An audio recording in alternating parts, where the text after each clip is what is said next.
Okay, so moving on, just real briefly, what I would like to say about the Medball is one of the reasons I really like it is a lot of people, especially during hinge movements, have the kind of tendency to really squeeze their shoulder blades and kind of overdo this kind of chest up and scapular retraction.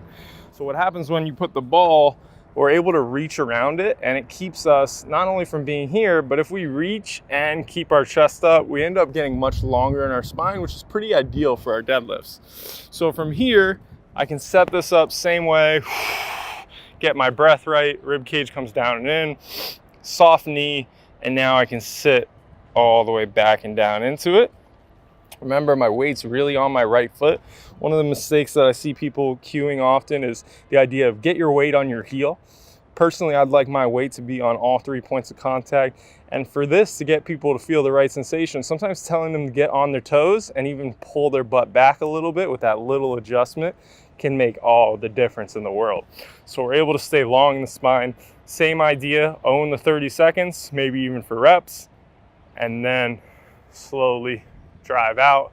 Then we can start to groove the pattern. As we mentioned before, what we don't want, especially when we are transitioning into a single leg exercise, is the idea that it needs to be step by step.